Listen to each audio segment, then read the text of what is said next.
Hello, everyone. Welcome back to another episode of our English Learning Podcast.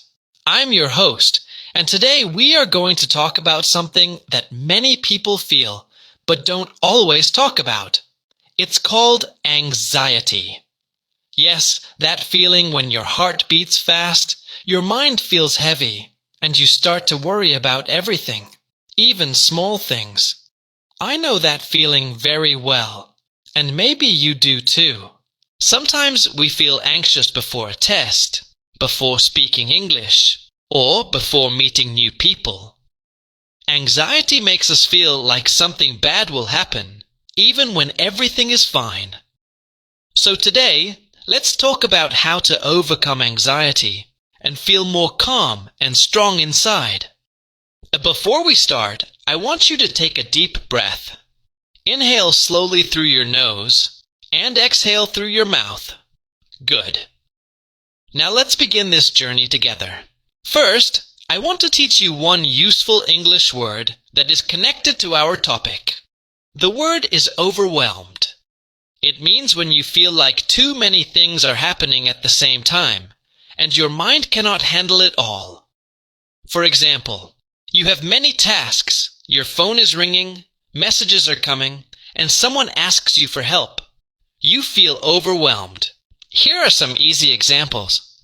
I felt overwhelmed when I saw my long to-do list this morning. She was overwhelmed with emotion when she graduated. He felt overwhelmed on his first day at his new job. When you say, "I'm overwhelmed," it sounds more natural than "I'm stressed." It means you feel there is too much pressure, and you don't know where to start. So next time you feel that pressure, try saying, "I feel overwhelmed." Now let's move to the main topic, how to overcome anxiety. The first step is to accept your feelings. Many people try to ignore anxiety. They pretend they are fine when they are not. But ignoring your feelings makes them stronger. When you say, "I feel anxious right now," you start to take power back. You are not fighting the emotion anymore. You are simply noticing it. And when you notice it, it starts to lose its control over you. If you are an English learner and feel nervous when speaking, don't try to hide it. Say to yourself, "Yes, I feel nervous speaking English." This honesty helps you feel lighter and more relaxed. You can even write it down. I feel anxious when I speak English because I'm scared of making mistakes. Writing helps you understand your thoughts better instead of keeping them inside. The second step is to calm your body. Anxiety is not only in your mind, your body feels it too. When you're anxious, your heart beats faster, your hands might shake, or you feel you can't breathe properly. That's why calming your body is very important. Here's one simple way. Take 5 slow, deep breaths. Breathe in through your nose. Hold it for a second, and breathe out through your mouth. You can even put your hand on your chest and feel your heartbeat slowing down. Another easy method is called the 5-4-3-2-1 grounding exercise. When you feel anxious, look around you and do this. Find 5 things you can see. Touch 4 things you can feel. Listen to 3 sounds you can hear. Smell 2 things around you, and notice 1 thing you can taste. This simple method helps you come back to the present moment. You stop thinking about the future or the past and focus on now.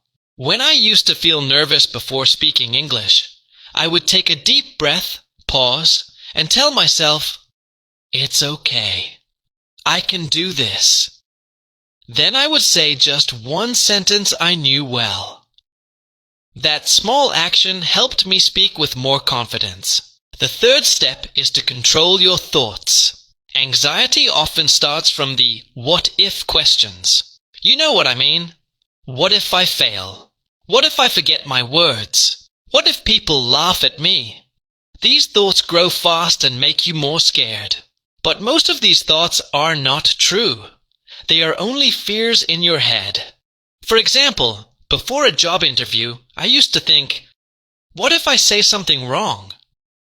But when I looked at the truth, I realized I was prepared.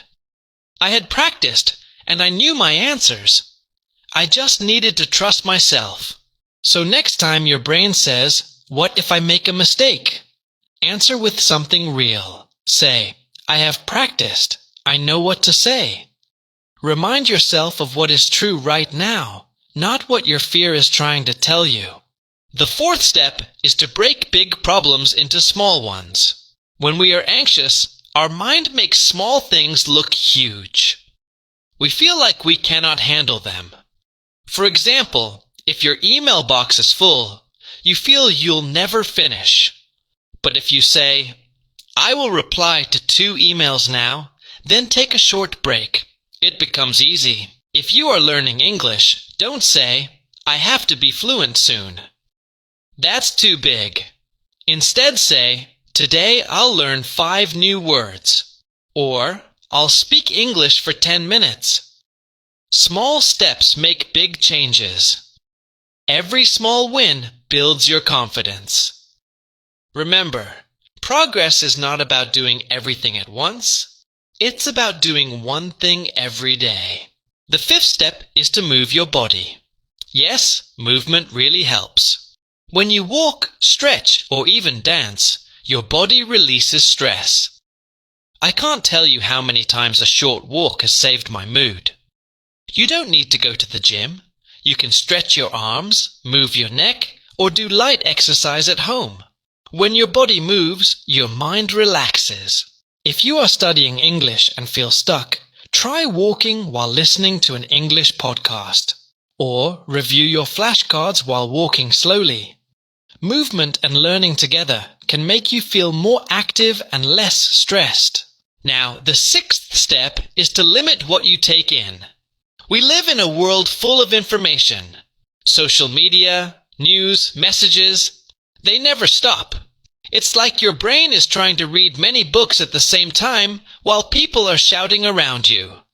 Of course, you feel anxious. So, give your mind a break. Try to use your phone less, stop scrolling for a while, and focus on one thing at a time. If you're learning English, don't watch 10 random videos. Choose one topic or one podcast and stay with it.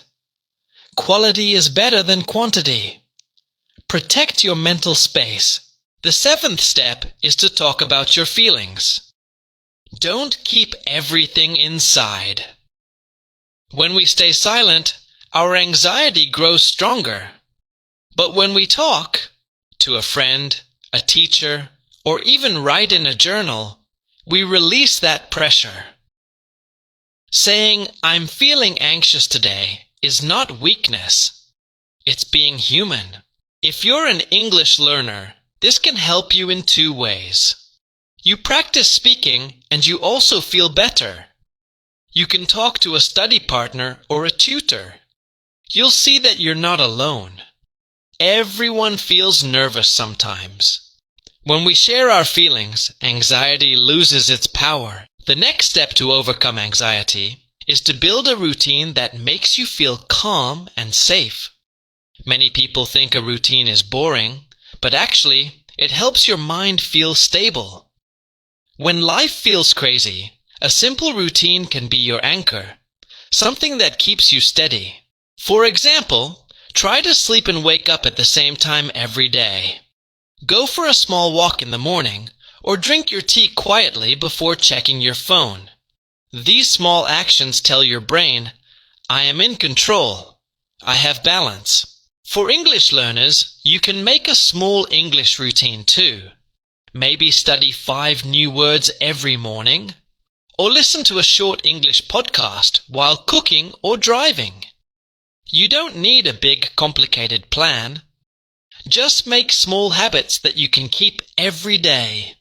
When your brain knows what to expect, anxiety slowly goes away. I remember one time when I was very anxious about work. My thoughts were going in every direction. Then I decided to create a small daily routine. I woke up early, did 5 minutes of breathing, wrote my plan for the day, and read something positive. After a few days, I started feeling much calmer. The problems were still there, but my mind became stronger. Another step that helps a lot is to be kind to yourself. We are often too hard on ourselves. When we make mistakes, we say things like, "I'm so stupid," or "I'll never be good enough." But imagine if your best friend made the same mistake. You would tell them, "It's okay, don't worry. Try again." You should talk to yourself the same way. When you speak English and make mistakes, don't say, "I'm bad at English." Say, "I'm learning English. Every mistake is helping me grow." Be patient with yourself. Remember, anxiety gets smaller when kindness gets bigger. The next thing is to focus on what you can control. Anxiety often comes from trying to control everything: the future, other people, or things we cannot change. But peace comes when you focus only on what you can do right now. For example, you cannot control how others think of your English, but you can control how much you practice. You cannot control the weather, but you can control whether you carry an umbrella. You cannot control what happened yesterday, but you can control what you do today. So when you feel anxious, ask yourself, is this something I can control? If yes, take small action.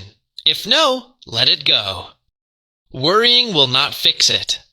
Action or acceptance will. Another step is to spend time with people who make you feel peaceful. The people around us affect how we feel. If you spend time with people who always complain or make you nervous, your anxiety grows. But if you spend time with kind, calm, positive people, you'll start feeling lighter too. You can also connect with people who are learning English like you. You'll realize that everyone struggles sometimes. Talking to others about your learning journey can make it more fun and less lonely. Now let's talk about something very powerful. Gratitude. Gratitude means feeling thankful for the good things you already have. It's one of the best ways to fight anxiety. When you focus on what's missing, you feel stressed. But when you focus on what you have, your heart feels calm. You can practice gratitude in very small ways. Every night before sleeping, think of 3 good things that happened during your day. They don't need to be big things. Maybe you enjoyed your coffee. Maybe someone smiled at you. Or maybe you learned 1 new English word. These small moments matter. When you feel thankful, your brain starts to look for more good things. Slowly, anxiety loses its power because your focus changes from fear to appreciation. Here's another helpful tip. Write your thoughts down. When you keep everything in your mind, it becomes heavy. But when you write your thoughts on paper, they come out of your head. You can see them clearly. Writing makes problems smaller and helps you understand what is really bothering you. You can write like this. Today, I felt anxious when I tried to speak English. Then write what helped you feel better. Maybe deep breathing. Maybe listening to music. Maybe talking to a friend. Writing is like talking to yourself kindly. It clears the noise in your mind. Another useful step is to practice being in the present moment. Anxiety often lives in the future. What might happen? What could go wrong? But peace lives in the now. So train your mind to come back to the present again and again. When you are washing dishes, focus on the water and your hands. When you walk outside, notice the air, the trees, and your steps. When you study English, just focus on that one task. The more your mind learns to stay here, the less space anxiety has to grow. Some people find peace through meditation. You don't have to sit for an hour in silence. Even 2 minutes of slow breathing while closing your eyes can help. Focus on your breath and let every thought pass like a cloud in the sky. You don't need to stop your thoughts. Just let them come and go. Now, I want to share one last and very important idea. You are not alone. Everyone feels anxiety sometimes. Students, teachers, professionals, even people who look confident. It's part of being human. The difference is that some people learn how to manage it and not let it control them. And you can do that too. Anxiety doesn't mean you are weak. It means your body and mind are trying to protect you. It's okay to feel it, but don't let it stop you from living your life. You are stronger than your fear. Remember these steps. Accept your feelings. Calm your body. Control your thoughts. Break big problems into small ones. Move your body. Limit your input. Talk about your feelings. Build a routine. Be kind to yourself. Focus on what you can control. Stay close to positive people. Practice gratitude. Write your thoughts. Live in the present. These are simple but powerful habits. If you follow them every day, you'll see your anxiety slowly fade away. Before we end this episode, I want to leave you with a short message. Life will not always be calm. Sometimes it will test you. But each time you face anxiety and still keep moving, you grow stronger. Every deep breath, every small step, every word you speak in English, it all counts. You are doing better than you think. And remember, anxiety is just a feeling. It comes and goes. But your courage, your learning, and your progress, they stay. So next time you feel anxious, take a breath, smile, and tell yourself, I am okay, I am learning, I am growing. Thank you for listening to this podcast. I hope this talk helped you understand anxiety and how to deal with it in simple ways.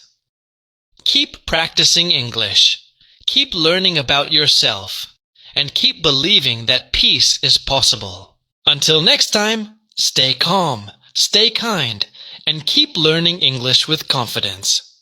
Bye for now.